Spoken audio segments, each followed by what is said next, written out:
it was actually the first time I've been back to Montana for 17 months since November of 2023. And yeah, it was a trip. Let's just put it that, it was a trip to go back. We actually got to stay in our house in Arizona, or excuse me, in Montana. Um, like the main house. So some like before we went back, sometimes we'd have to stay in one of our other Airbnbs, but we actually had to stay in our main house, and it might be the last time we get to stay in our main house. Because why, Katie? Why might that be the case? It is listed for sale. Yeah, it's listed for sale. So we actually had a showing the first day we were there, and yeah, there's a big old sign in the front yard, and so it's real. We just got it. The last finishing touch that we did on that house was we got the exterior painted.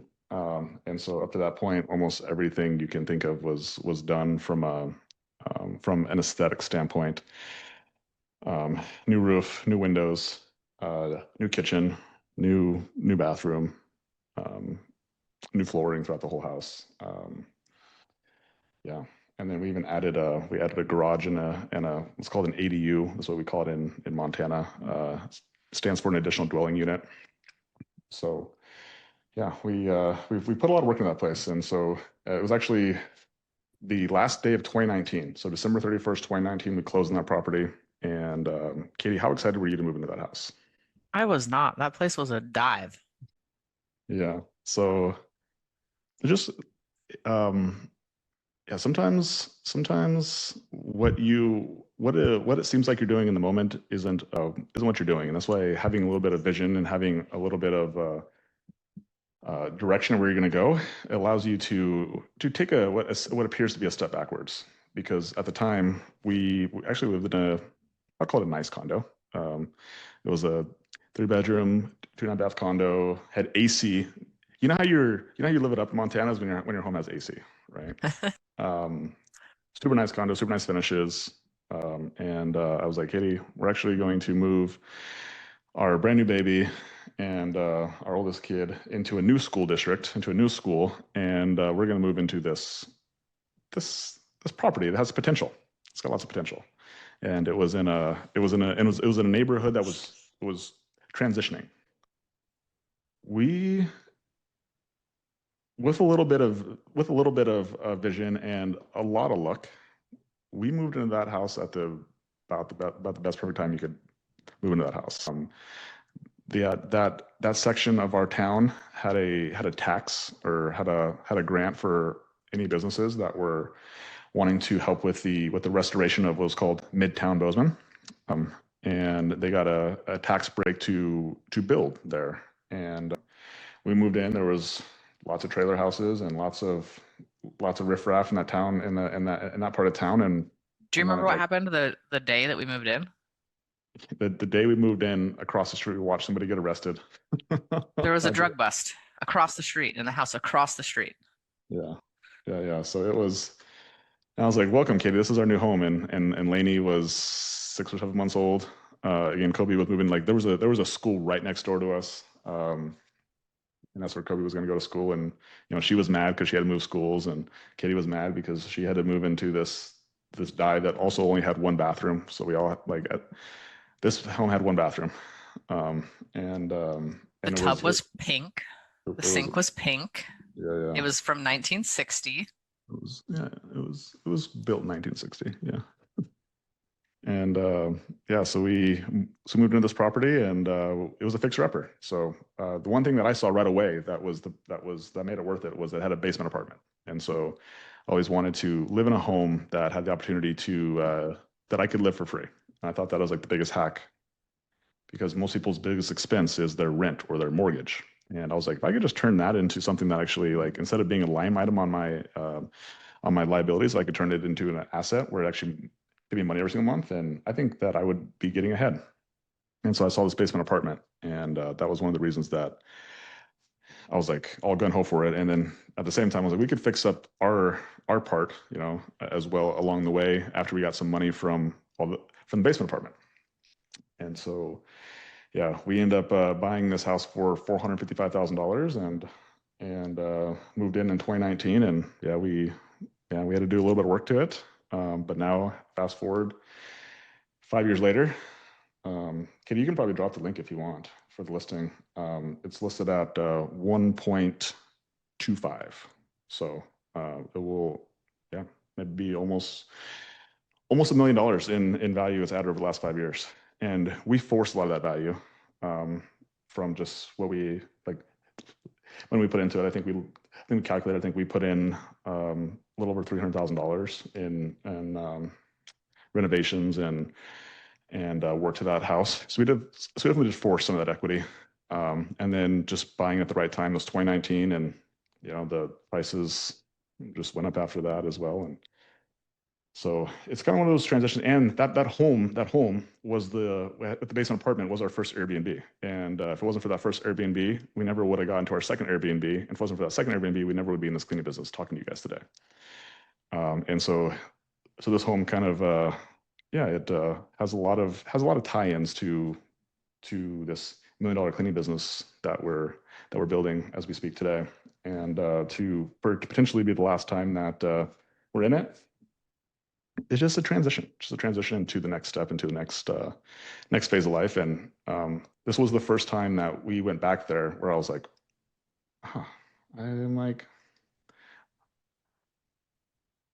I didn't miss it. I was like, I'm ready to move on. And and this honestly the first time that we came back, we actually came back to a nicer house here in Arizona than we were in Montana. So so we made it back just a couple hours ago, and wanted to make sure that we did this call for the, was it 65th week in a row? Let's see here what it is. 66, week number 66 in a row. So trying to keep that consistency going. And I think from this weekend, that was one of the biggest things that Kate and I really was something that was really became really aware to me, was just how important consistency is. And as much as we want to make things really complicated, if you can just do something consistently over a long enough period of time, you will get better. And so that's what we're doing here. We're getting back to consistency, and that was the first time that I've been back to Montana in about 17 months. It was only the third time I've left Arizona. I left my own bed in the last year and a half, and the other one of them was to go to Vegas to go to a acquisition.com workshop with Alex and Layla, and then the second one I got asked to speak at a conference out in Seattle. And so outside of that, I hadn't left my bed. And the only reason that I went to this trip back to Montana is because one of our business partners, who we own some real estate with, his daughter was getting married, and he made it into a big deal. I really didn't want to go, and I was like, "Do you really want me to come, Mike?" And he really wanted me to come. So for that man, I would do a lot of things for, because he did a lot for me when I had nothing, and he was somebody. So how many of you guys ever heard of like a biz to biz group, or like a networking group, or a local group where like you're the only cleaning business in there, and you have a real estate agent, you have a gym in there, you have a massage therapist in there, but there can only be one industry in there, right? You guys ever heard of those type of groups, right? Little networking business groups. And the whole point of those groups is that if you're a massage therapist, you should refer your clients to the chiropractor, you should refer your clients to the gym, or you should refer your clients to the cleaning company, right?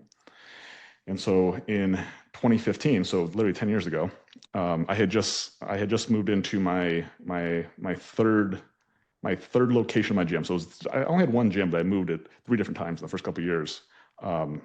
And this spot was a little bit bigger. I was like, I need to fill it up. And so I joined this networking group called Biz to Biz.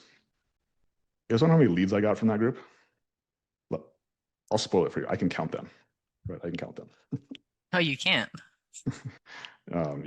Like I think I got 0, maybe 1 or 2. Like really, like it was less than a handful. And it was like every Thursday morning at least either like 9 o'clock or 10 o'clock. And the whole point was that you'd go around and you would give like your your commercial. Mine was, hey, I'm Logan Manzanares, Big Sky Barbell, and right now we're running a 21-day challenge. So if any of your friends want to get stronger or get into shape, then it's only $99 for 21 days or something like that, right? And so did that and got nothing, got nothing from it.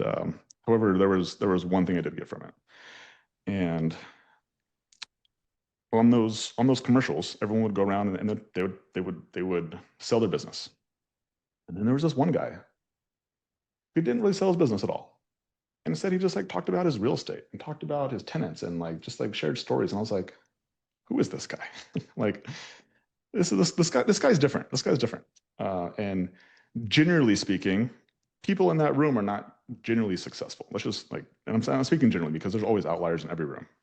And also what I found out, just as another side note as well, the people who served other businesses who were in that room, those are the people who did really, really well. So like the marketing agencies, they crushed that room. Think about this, guys. If you're a marketing agency, do you want to be in a room where everyone is in there paying for people for referrals? And they're like, hey, instead of paying, like, I'll just do your website for you. I'll just do your logos for you. I'll print t-shirts for you. I'll do your SEO for you.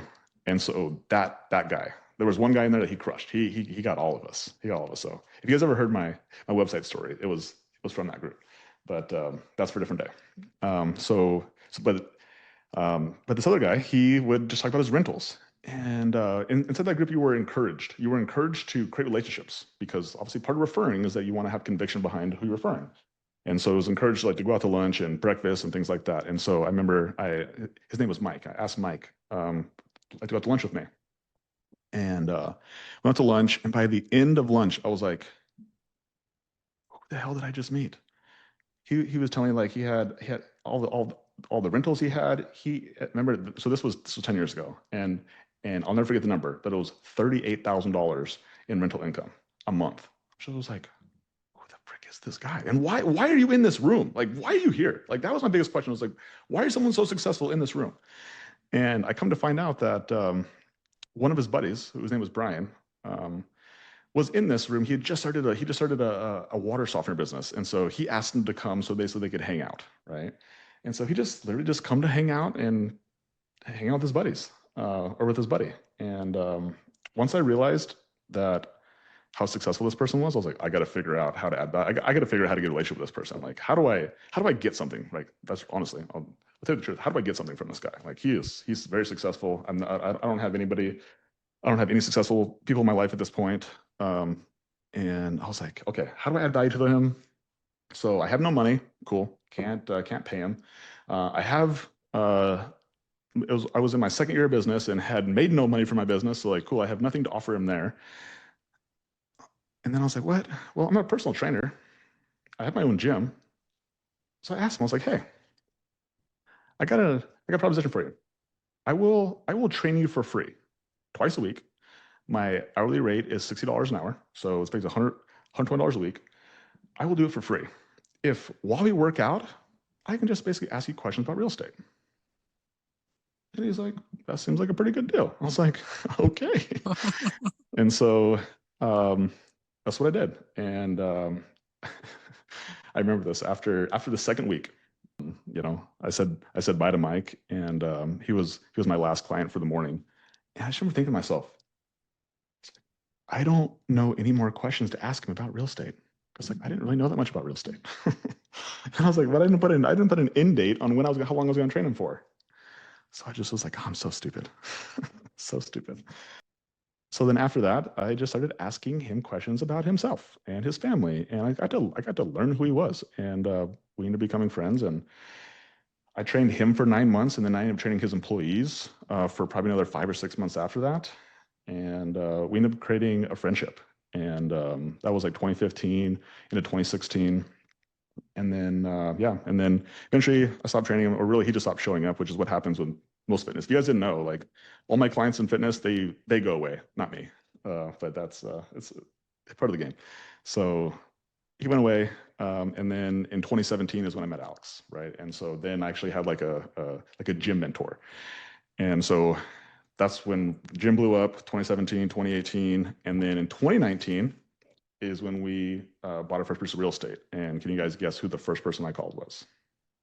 Yeah, it was Mike. And I found this property and I was like, Mike, I have this property. Would you come check it out? Just let me know what you think. And I remember him walking around the house and kind of looked around. He's like, yeah, that'll work. I was like, okay, cool. So we bought that property. Next property, it was a couple months later. Same thing. I had him walk around the place, and I can't remember what he said. He made a joke about the builder who built the house, and he's like, yeah, this thing will be pretty good. And then the third property, which is our house that we're talking about now, that we bought on the very last day, 2019, the house that was our primary home in Montana. I showed him around that house, and he was excited because when we were walking around, he's like, "Hey, I think this is an extra room, or this is an extra unit." So it had the main house, and then it had the basement apartment. But inside the main house, it actually had a fourth bedroom. And the fourth bedroom actually had an exterior door to it. He's like, Logan, this is like its own unit down the road. Down the road, this is another unit. And so he got pretty excited about that. And then so he basically was just our confirmation for the first three properties that we bought, that someone who was very successful in real estate was just like, good, just you're doing good enough. And then in 2020, so a whole year later, you guys might have heard me tell the story how 6 weeks after we started the cleaning company, we actually went down to Austin, Texas for a month. And so part of the story that I haven't told you guys is that like our first couple days down there, or right before I left to go to Austin, Texas, I ended up finding this deal off of Craigslist. And this guy had a property in Bozeman that he was in the middle of rehabbing, and he just ran out of money. And he was a victim of COVID, his business was, and so like he had no money coming in, he couldn't finish his project, and he needed out, and he needed out quick. And so I remember talking to this guy. I remember looking at it the day before we left for Austin, Texas, and I called up Mike. I was like, Mike, I think we got a deal here. Like this property looks good. This guy is desperate. He needs out of it. And then we got on a plane the very next day, and then Mike went over there and he looked around and he's like, yep, let's lock it up. And that was the day that Mike and Katie and I, that we became partners. And after that, we bought 3 more properties together, and he is the best partner that you could ever ask for. And so when he asked me to come back to Montana to see his daughter get married, I said, whatever you want, Mike, I'll do it. I'll do anything for you. I just have so much appreciation for him. He just someone who I've learned how to be a giver. That is like, he's one of the biggest givers I've ever met in my life. He's the person who takes care of everybody in his life. Gives people jobs, gives people opportunities, and man, and even at the wedding, there was, Kitty, how many people were at the wedding?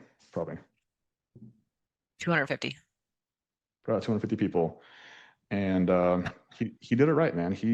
When I say did it right, he did it Mike's way, and he just gave everything. Like nobody had to pay for anything. Free booze, free food. He paid for the entire wedding. Like everything was top notch. Like is just Custom cowboy hats for everybody. Gave everybody custom cowboy hats. Like, yeah, he told me what the bill was, and I was just like, oh my gosh. He's like, the way I figure, he's like, I just sold a couple pieces of property, so I'll use some of that money to pay for this wedding. So, and then on Sunday, he asked me to like go drive around with him, and we wanted to go look at some of our properties that we were in the middle of doing some stuff too. And then he wanted to show me some of his projects that he was doing, and so I got to hang out with him for a little bit longer. And yeah, just one of those moments of like just being around people who can teach you things. Somebody who's just been in business for a long time, someone who's been really successful in the game of business and real estate, and also just somebody who's a huge giver. Just somebody who knows how to, he just gives and gives and gives, and he just outgives all the people who take advantage of him. Just doesn't stop. So someone who I definitely admire. And so he was the one who got me out of Arizona. There's very, very, very few people who can do that. So But that being said, we are back today now.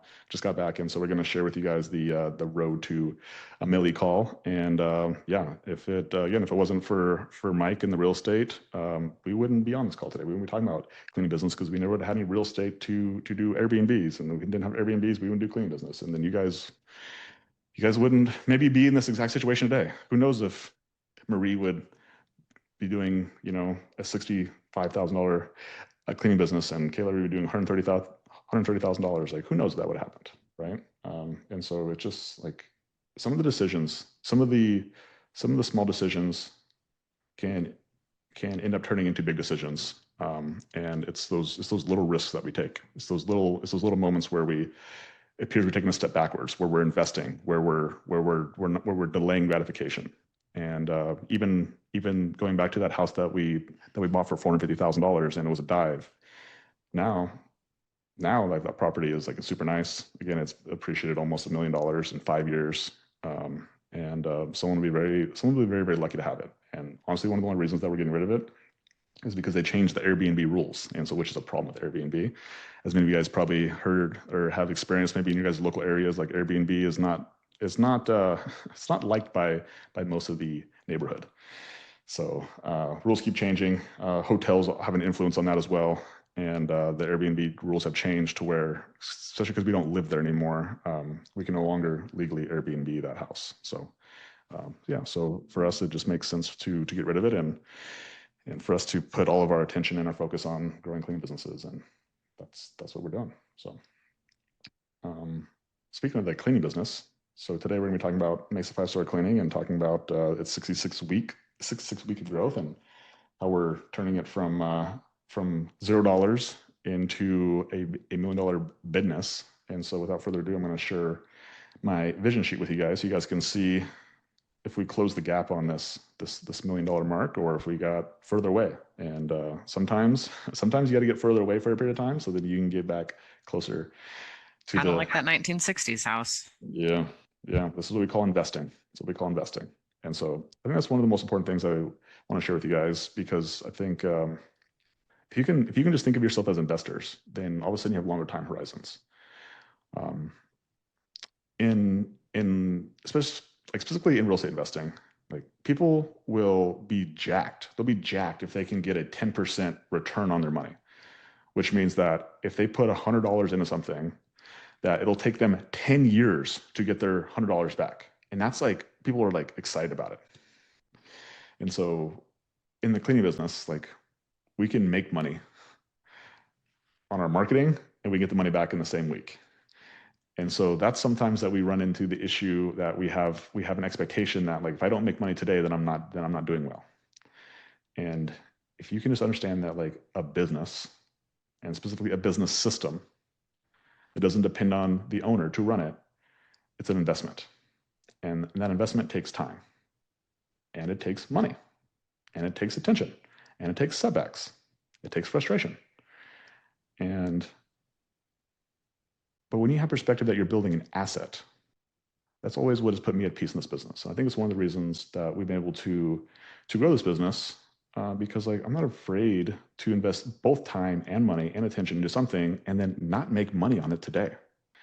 And I think that's something I really want to help with you guys, that maybe you guys don't have that tangential experience that we have from real estate, but like you guys can borrow it. You guys can understand that the more that you guys think of yourselves like investors, then the higher probability you can actually build an asset rather than just be concerned about always making money today. Because they're like, if you want to make money today, that just means you're going to make less money tomorrow.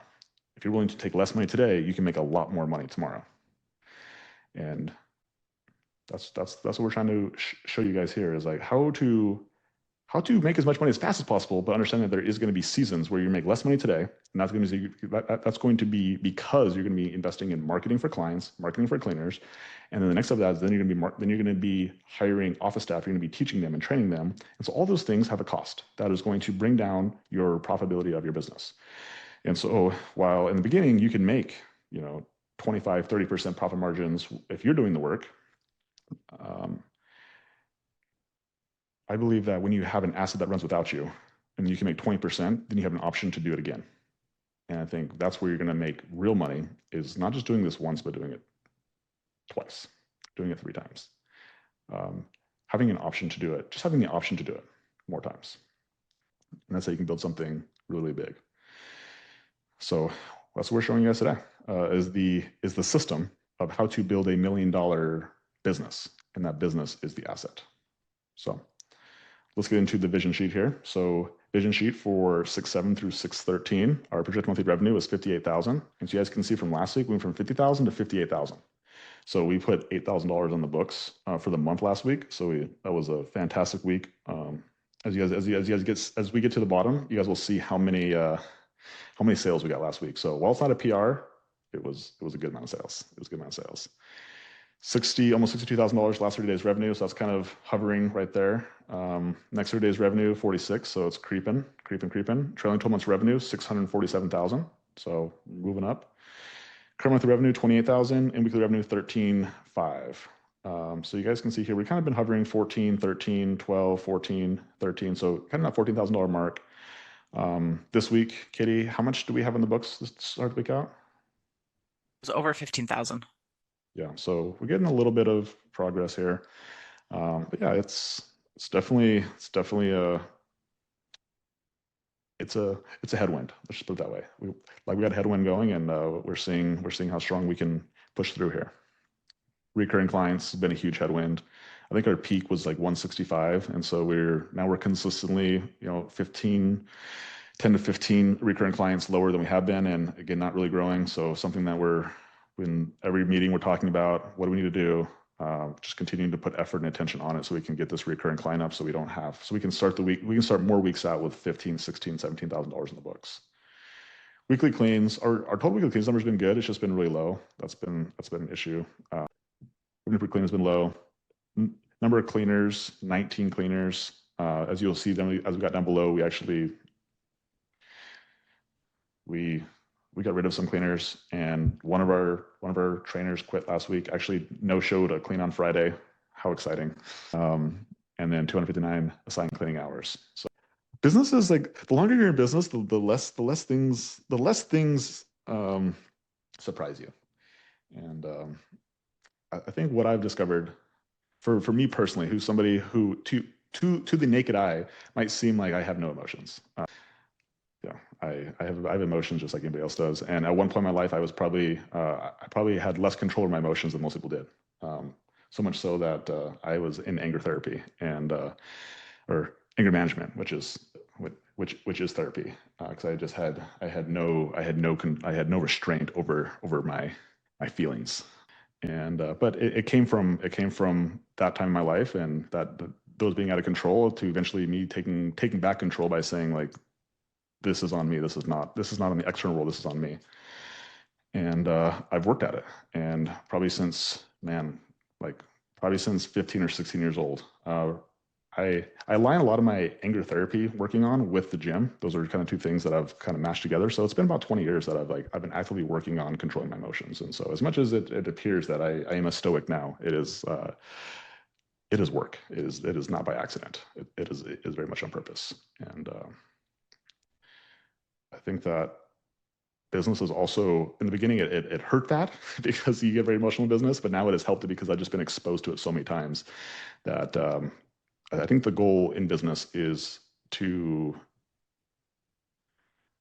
have less emotional response to what happens, and then to have more standard responses to actions, because then at that point when something happens, it's just like, okay, here's the procedure, here's the process, rather than like, what do we do? Okay, I gotta make a decision. And so that's the value of having a process, a standard process for things, is that it makes things less emotional. And so that is the value of you guys having access to this $1 million system, is that every problem that you guys have had or are going to have, like, there is a way to handle it. And so instead of you feeling like, I have to figure this out, I can't believe this is happening to me, this is terrible. It's like, well, when this happens, what is the process? And it's like, okay. And usually it's not just one process, though. It's usually a decision tree, because most problems have, a lot of problems have complexities, and they have nuances that it's not just as simple as when X happens, do Y. It's usually like, when X happens, tell me a little bit more about X. When, why, where, how, right? And once you have more information, it's like, okay, based on that, based on that context, now your decision tree is, well, I'll give you option A, option B, and option C. You choose which one makes sense for you in this moment. And so that is really like the power of having a system, is that it can just allow you to get options rather than you being like emotionally distracted or emotionally distressed and then thinking that the world's going to end. The world's going to end. The sky is falling, right? And the more that entrepreneurs stay in the sky is falling mindset, the less they can focus on like option one, option two, or option three, and really just like move forward, because there is. Katie, tell the story. Um, Tell a story of one of the local sushi shops in Bozeman that happened. So that's like a really good example of a business that was, man, just like doing very, very well. One of the highest, or what do we call that, the voted best sushi place in Bozeman for like many, many years. And then yeah, tell that story, Kitty. Oh, it was crazy. Literally every day, line out the door. Very, very small sushi shop, overnighted fish from Washington every day. Very well known. Like people would come to Bozeman just to eat sushi in Bozeman. Mind you, Bozeman is not on the coast, so sushi is like not a common restaurant. And this business crushed like decades of um, winning competitions of the best restaurant in Bozeman, best sushi in Bozeman. And And winning money because like they kept on remodeling, making their spot better and better, and uh, never much bigger. Got a little not bit a, bigger, but very nice. Order like takeout orders every night, all the time. And they ended up cooking some mushrooms one night and serving them and made people sick, very sick. A handful of people got very sick, and two of them actually died. And they traced it back to mushrooms that were undercooked at Dave's Sushi. yeah. You guys can Google the story, but yeah, they were shut down for a while. I don't quite remember. A couple months they were actually shut down for, and then they ended up reopening, and obviously they had a lawsuit that they were, dealing with, and obviously a reputation now issue that they were dealing with, and it's I, just like one. Yeah, go for it, Kitty. I was going to say, I think the coolest thing that I experienced when we watched this come about was their honesty and their transparency. They never hid anything behind the door. Yeah. They grieved with the people who lost their family members. They were very open to exactly what happened. They didn't try to create a different story, and they took ownership over it. They were like, "It was our fault." Yeah, but even despite that, like it's tough. It's tough to come back from that. So tough. The And community hated them. Like the posts, the comments on all of the. It was yeah, so well, sad. half the people, right? It kind of in politics. Half the people hated him, and half the people supported him. But yeah, it was a reminder of like things can go good for a very long time, guys, and then one thing can like completely change everything. And so it's why it's important for you as the business owner to be able to recognize the risks that you take in business, and the reason why you need to make money and you make a lot of money is because like these things might happen. And I think we saw something in the paper that they end up, how much money they end up having to pay in damages, but it was money. It was money that they probably weren't accounting for to pay for. But in order for them to stay in business, these are some of the prices that you pay, and that's also some of the risks that you take. And so it's why it's important for you as the business owner to like actually make money in business and to make as much money as you can, stack cash and put it in assets, put it in a place where um, you protect it mainly from yourself, because left money left in our bank account with no plan. All of a sudden, Jeffy B has a plan for your money, right? I don't know who owns Target, but that person has got a plan for your money, right? And so if you don't have a plan for your money, someone else will. And so that's why that's why this is a fun game, and it's also like a challenging game, but it's also why it's just important for everyone to understand like how much risk that everyone takes as a business owner. And so if you're going to play the game, then it better be worth it. Like you need to be able to create substantial wealth and opportunity to be able for you to take the risk in order for you to play this game, right? And so, yeah, That's what we're doing here, guys. We're building an asset. We're trying to create resources that allow us to help more people. That's really what it comes down to. Like the more resources you have, and that's it goes back to my story with Mike. Like the reason why Mike can help so many people. Like it was cool. Every person that Mike introduced us to at the wedding was like somebody he worked for, or someone that he had bought a piece of property for or something for. Like he just had helped so many people, and it's because he's got resources. He's got resources, right? Inside ZenMaid, last week we billed 13,000. 4,000 of it was initial clean, and 8,000 was reoccurring. So our recurring is definitely an issue for sure. We got to get our recurring up. Received revenue, we have $5,000 in less than 7 days, and then 1,600 greater than 7 days. Also, an issue that we talked about on our vision meeting earlier today. Quick fills. So you guys will see these 6 quick fills right here. This is an alignment with our message today. Katie, tell us about these quick fills. Why did we do these quick fills? Yeah, because we had open schedules and our cleaners were not going to work, which meant that they were not going to get paid.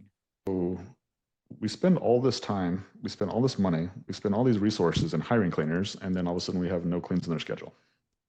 What's going to happen if we don't put cleans in their schedule? So then we got to do all that again. And so one of the strategies that we have used in order to make sure that we have the highest probability of keeping cleaners that we hire, who we really want to keep on the team, is we will do what's called a cost clean, where we'll just do 50% off and actually 50% off clean. And because our cleaners are paid on star pay, we actually will give them the revenue on the service price rather than the discounted price, which means the company actually just eats the money. And so this is one of those moments of us investing in this business. And we're just investing in trying to keep our cleaners by giving them hours, by getting them paychecks, by allowing them to pay their bills so they don't have to go look for other jobs. And in the beginning, we actually did this quite a bit. And it's been a while since we had to do it, but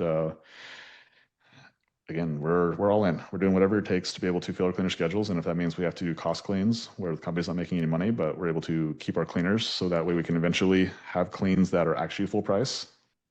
This is part of that investing process. And so, yeah, like on all these cleans, we're going to lose money, honestly. But our goal is that we keep the cleaners. And you know what? Guess what, guys? We're probably going to lose some of the cleaners that got some of these quick fills too. And so there's different levels of commitment. I think that's been more evident to me more than ever right now, is that it's not whether you're committed or not committed. It's to what level are you committed? And the more that you can reconcile your commitment level and just try to keep pushing it, like try to prove to yourself that you're like, find ways, create evidence, do behaviors that shows yourself your level of commitment that maybe you didn't have last week, you didn't have last month, you didn't have last year, you didn't have when you first started your business. And when you're able to continue to find ways to make progress on your commitment, that's when you'll see your confidence start to increase. And when your confidence increases, that's when you'll start to see evidence of your business growing increase. And that's when you'll start to see the outcomes that inevitably you're looking for. But it always starts with commitment. It always starts with commitment. And so I can tell how committed someone is to their business really quickly. Some of it's based on money, but a lot of it's just based on their priorities. What do you like? What do you prioritize? What do you prioritize ahead of your business? And that's usually a good sign. Yeah, I can tell real quickly how committed someone is to their business. And so for you guys, if you like, the more committed you are, the more serious you are, the more you want to increase your probability of growing in our business. Like you need to just be aware of your priorities. And when you can create opportunities to show your commitment to the business, and you can prioritize the business, and you can do behaviors that show that you are more committed now than you were before, then inevitably your commitment is the catalyst to your growth. Because once you commit, then all of a sudden there's a whole new playing field of answers, but it starts after the commitment. And the reason why most people aren't successful is because they're waiting for the answers before they commit. They want to be able to see all the options before they make the commitment. And you don't actually see the real answers until you're already in the commitment action of the goal you're trying to achieve. And that takes courage. And so again, last week we sent out 6 text messages. We blew the list up, blew it up. We sent June 9th, June 10th, June 11th. So much so that today our team was like, I think we abused the list last week. And I was like, yeah, do it again this week. Just do it again. Like, do it again. Do it again. The list is there for a reason. Like, use it and abuse it. As far as external marketing, we spent $551 on Google LSA. We spent $1,300 on Facebook. So a total of $1,800 total. We got 58 Facebook leads, 2 Messenger, 16 missed calls, 6 local services, 4 homepage, and 15 incoming call leads. So we got a total of 101 leads, total of $18 per lead. There were 17 spots we didn't fill last week. We have 48 spots open this week. One of the big things we talked about with our team was actually making a couple more, increasing our inputs on outgoing calls. So this is something that had dropped drastically over the last couple of weeks because we were so focused on cleaners. And well, now we're client constrained. Then the goal needs to be increasing our call volume. And so we increased our call volume. Did about 459 calls last week, which is great. Answered 53 calls, amazing. Only missed 18 calls, amazing. We had 36 quote calls scheduled, 26 showed, great show rate. We performed 70 quotes last week, insane. And we closed 42 quotes last week. So while that's not a PR, it's really freaking good. And look at this, $12,000 of quote projected revenue. So that's for every dollar we put into marketing last week, we got $7 back out. So great job to the team. They did a great job. They stepped up to the plate, and their reward is to do it again this week, because that's the constraint that we're in, is do it again. And if you guys see this, like, it's consistency. Like, doing it once is cool, but if you want to be great, you got to be consistent. And that separates the great businesses. So when I look at the great businesses who I personally have an opportunity to see, our Bozeman location, consistent, getting $10,000 to $15,000 of projected revenue every single week. But they get to spend way less. They spend less than $1,000 a week on ad spend. So they're getting 15, 16, 17, sometimes 20 to 1 on their marketing. Who else is Kayla Irby's on here? They do a great job as well. Jessica and Lucas, those are some of the other bigger businesses inside the community. And same thing, like every single week they're hitting these kind of numbers. And that's just what it takes if you want to consistently and predictably build a home cleaning business. Is you gotta be consistent with your inputs, and then consistent with your inputs, then you have the opportunity you have consistent outputs where you're able to make money on marketing. Not a lot of businesses can say that they make money on marketing. Conversions, you can see here, this has been a problem, still is a problem. Something that, we're continuing to work on, continue to put effort and attention on. Is our conversions are what is holding us back from really growing, because I would say that we have to consistently sell the same spots every single week.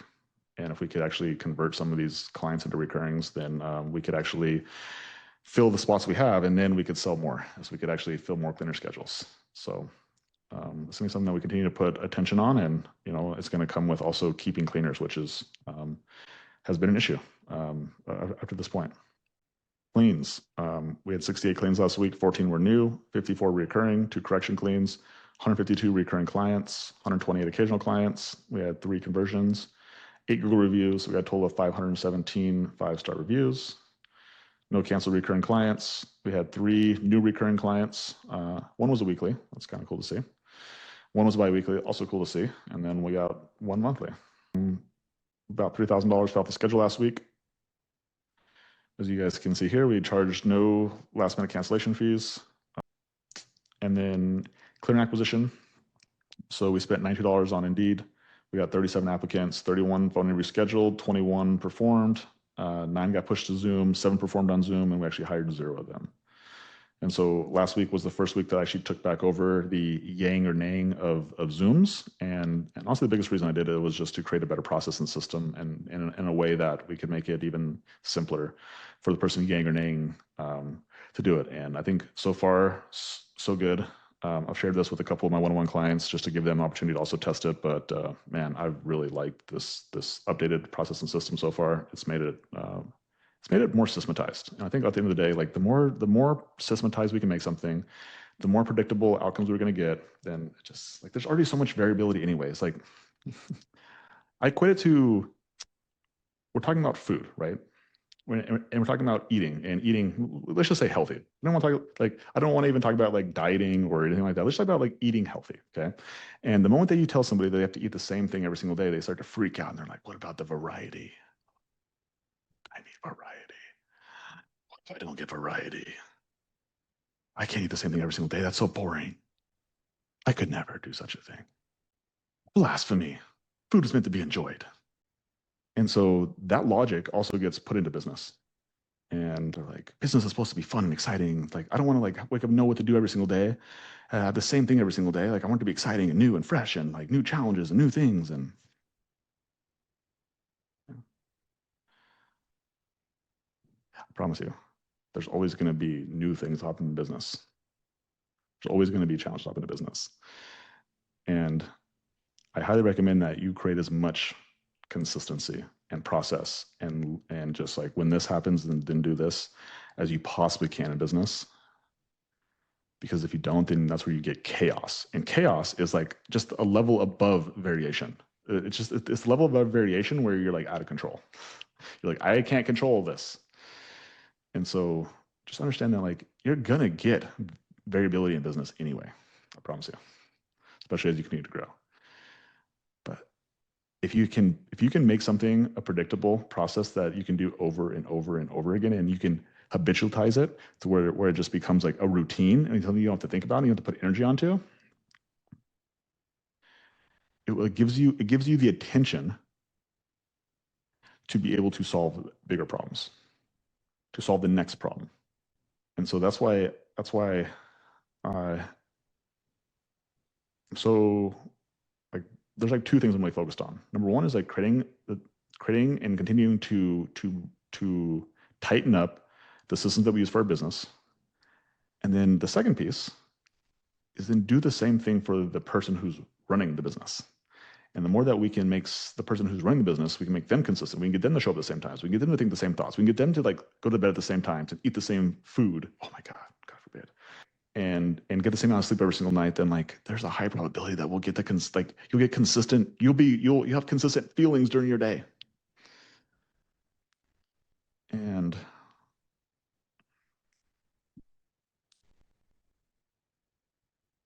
one of the best signals that I've discovered in life is the things that I'm trying to avoid are the things that I need to confront. And so anything that you either try to justify or you try to avoid or you try to push off, like those are like that's where the juice is in life. That's where you learn. Those are where the lessons are. That's where the fulfillment comes, where you're like, I never thought I could do this, and then now I can. Which is on the other side of that. So anyway, I took that back over. And so yeah, some of you guys will probably end up seeing that as an update for the recruiting sometime in the future. So early results are really good. Our pipeline, yeah, we'll start with the cleaners leaving. So it's like Kitty's updating this right now. Looks like we lost 3 cleaners last week: Sophie, Michael, and Heidi. And then I don't know who's Leah. I don't know. I can't find her. I think it's supposed to be Genevieve. I think it's supposed to be Genevieve. So Genevieve and Emily, they're the two ones who are on 2-week notices. So that's this exciting. We're making a transition where our cleaners are at least giving us notice when they quit. They just don't quit last minute, except for Heidi.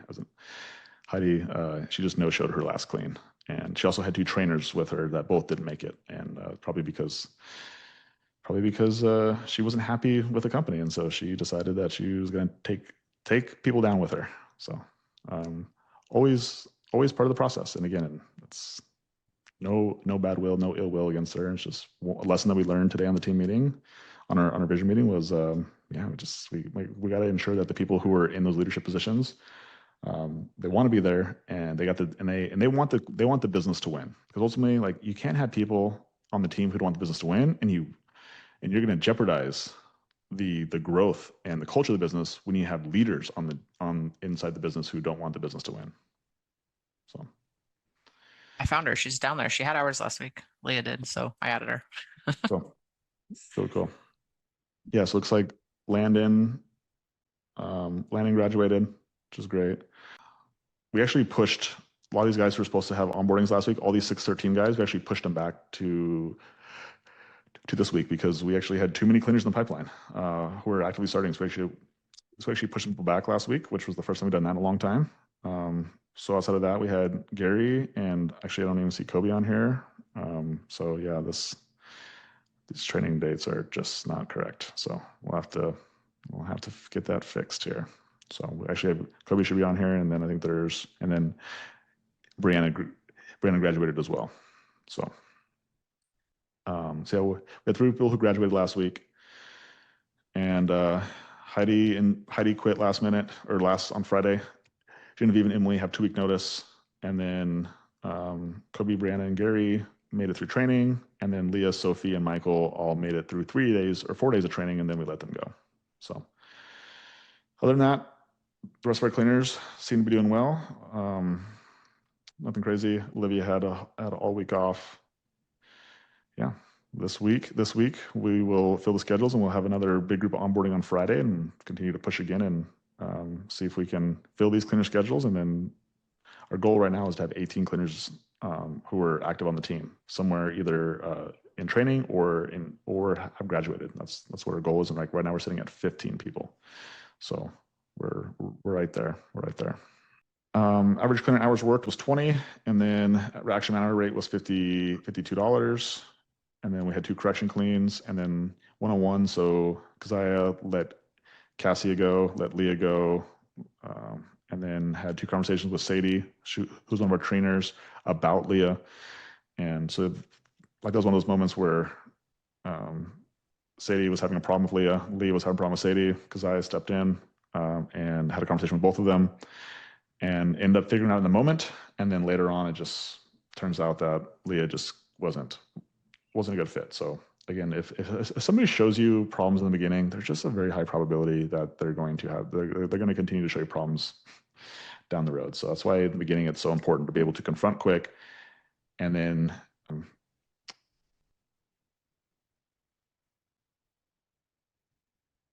incentivize them to change behavior quickly. Otherwise, let them know the consequence if they don't. And being as direct as possible, not sugarcoating it, not being like, I really wish you would do this. Just like, if you do this, here's the outcome. If you do not update your behavior, if you not show up on time, if you not quit smelling like weed every time you show up to a client's home, if the next cleaner says that you do not pull your weight, then like I can't have you on the team. Like, I just want to make sure you understand that. Cool. Okay. Like, confront it, and just do it in a matter-of-fact way. So in order to do that, you just, like, I believe what's helped me is just accepting what I would call the worst case scenario. Like, what is the worst case scenario? They quit. The worst case scenario is you got to fire them. So like, if you just have enough people quit, if you just have enough people who you have to fire, and all of a sudden you realize that none of those things are the end of the world. Like, your job is not that important. Like, if you think that you think your job is the only one they can get, like, that's a ridiculous story.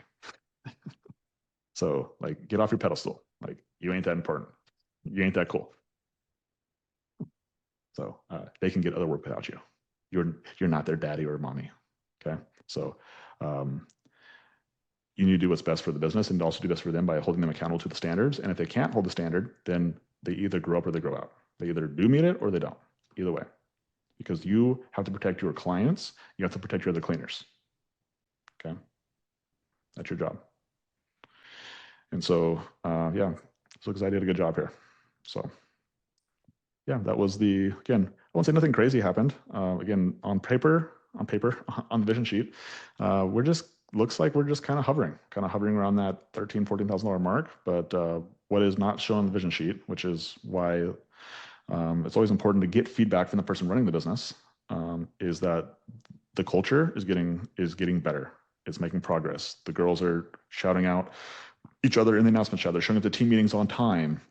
You guys know how many calls we've had in the last 3 weeks? Just one.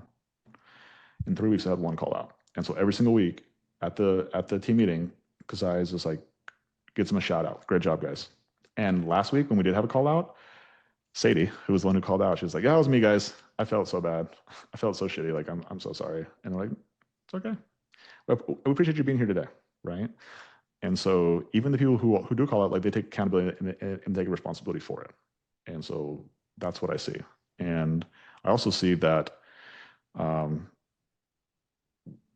Keziah is willing to put the work in, and so is BJ here, like putting the phone calls in, and they can sell. And as long as we continue to fill their give them cleaners that they can fill schedules with, we'll eventually grow this thing, and we can have enough people, and our cleaners can get enough reps. Our new cleaners can get enough reps. They can get better at cleaning. That they can also have enough confidence to be able to ask these initial cleans to become recurring clients, and they can start to have regulars, and that makes it easier for the schedule to fill up when you have people who you've cleaned for before on a consistent basis, weekly by weekly, every 4 weeks. And if you just do that for a long period of time, all of a sudden you wake up and you have $1 million company. It's weird how it works. Simple, not easy. And what makes it not easy is inconsistency. And so at the end of the day, there's $1 million business skills, and then there's $1 million personal skills. And they're all important. They're all important. This is something that I shared at the group back in the day. I differentiated the difference between the two different types of skills. If you don't have consistency, it doesn't matter all the other skills you might have. You might have emotional intelligence. You might have self-awareness. You might be tough, right? You might be disciplined. But if you're inconsistently disciplined, then like the business is still not going to grow. And it's the skill that hovers above all of them, is like whatever skill it is that you need to have, it's doing it consistently is what usually stops people. And so if you can just focus your attention on being consistent. And so the next question is, well, how do I be consistent? That would be like the next question that you would ask yourself from a logical point of view. How you would be consistent is just understanding you would pick inputs, you would pick targets. Like for example, one of the ways that I helped BJ create consistency last week is I gave him a target. I said minimum 60 calls per day. And if you guys see here, you guys can do the math. 60 times 5 would be 300. So while he didn't hit it, we look back to last week, he doubled it, right? And so I created some consistency for him by saying, here's a target. And while he came up short on that arbitrary target that I came up with, did he actually make progress from where he did the week before? Yes. And so a lot of times we think of consistency as hitting targets, but that's not the case. Consistency is just doing better, or like just doing a little bit better or a lot better than we did the week before, or the month before, the week before. And that's inputs, not outputs. And so that's how you create consistency, is you take an internal thing that you have 100% control over, and that's what you focus on, not the external. Let me just add a second piece of this, because this is important, because people will be like, well, I did this thing consistently and then my business didn't grow. Cool. So if the thing that you're doing consistently and the business is not growing, then it's time for you to have the self-awareness, another $1 million skill, to be able to like, well, maybe I need to do this and this. Or maybe this input is maybe not, like, for example, I'll use the quote, the outgoing calls made. So if you just make outgoing calls, but you're not getting closed sales, you can't just continue just to increase the number of outgoing calls made or do the same amount of calls made. You have to then look inside here. So I'm making the outgoing calls made, but I'm not getting on as many quotes. Well, who are you calling? Well, I'm calling no for nows. Like, well, let's call a different list. Let's call new leads instead of no for nows, as an example. And so that's why there's so much nuance, and I hate speaking hypothetically, but that's really what we're doing at this moment. So that's why it's tough. That's why like I prefer coaching people, because I can just like tell you your actual situation. I can see your actual data, and I can give you like, here, just do this, because I have enough context to tell you this is the input you need to be consistent on. But in this case, I'm doing a general call, so I'll give you general advice. Is that you pick an input to be consistent on, and then if you're consistent with that input over the course of time, like you will see some sort of progress. Now it's like, how do you maximize progress? We might need to, like, you might need to stack an input with it. You might need to stack outgoing calls with sales training, every single day. Now I'm stacking outgoing calls with consistent sales training. All of a sudden, now my closing percentage goes up. Oh, crazy, right? And I'm selling for more money because I'm more confident. So now I'm saying a higher price. Crazy, right? And now I have more quote projected revenue. Crazy, right? So again, it goes back to consistency. So that's my general advice for you is like pick a consistent input that is 100% dependent on you to do, which means that like you don't have to, it's not an outcome based, it's an input based. And then from there, you start to maybe stack some of these things together. And the beautiful part about this vision sheet for ukulele business owners is like, I show you guys the inputs right here. So you guys know exactly what to do. It's spend money on marketing, right? Make sure you're spending money in two places, on Facebook and Google LSA, right? And if you're not getting good lead costs, then you spend more inputs on rechanging your ads inside Facebook, okay? And also you get enough leads, and then you get leads, and then you make outgoing calls, and you do that enough times to get on enough quotes performed, and then when those quotes performed, you book them. And if you're doing a shitty job booking quotes performed, then you need to use more of the sales school, which has role playing training. It has sales call reviews. It has practicing sales training inside there as well. And then all of a sudden you get better at sales. And then all of a sudden, the amount of projected revenue that you book every single week, it is more than what you're spending on marketing, preferably at least 5 times more. And now you all of a sudden have a system that can continue to run for a long time. Okay? So, and then you have 40 people who you sell. I guess I meant last week. Sorry, you have 40 people who you sell into cleans, and then we can see here that this system is broken. We got to convert some of these people, and so we need to put more attention. We need to make more phone calls. We need to make better offers to the people who we do initial cleans with to convert them into recurring. Like that's the next step that we're working on. Simple game, but not easy, and it takes attention, and that's why it's tough, especially if you guys are in the office by yourself or you just have one helper. And that's why eventually, like, the goal is to push till you can get yourself 2 office people, and you can be the one who's looking at you're the one who's looking at what inputs need to be pushed on, and you're the one who's saying this number needs to be hit consistently, this number needs to hit consistently, and that's how you're able to grow something predictably and sustainably for a long period of time. Cool. Katie, anything else you want to add to that? Yeah, you just said like I had to write it down. It was so good. Processes help you manage the emotions of business. Like if you have a process to every thing that happens in your business, then it doesn't matter what your emotion is. You have a process to follow once this thing presents itself again. It was so good. Awesome. Yeah, and for all you guys who are inside the coaching program, like everything that we use for our businesses are inside that program or inside your guys' modules. The problem you run into is that you just don't know where things are at.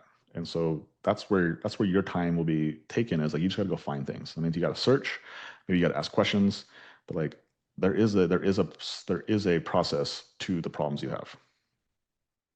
There is. So, hi guys. Super appreciate you guys today. Happy Monday. Thank you guys for showing up late here today. And next week we'll be back at our normal time. So no need to change your schedules for eternity just for this week. But if you guys are inside the coaching program, we'll see you guys on Wednesday for the coaching call. And thank you guys for showing up for this, and look forward to seeing you guys on Wednesday. So happy Monday. Appreciate you guys. Bye.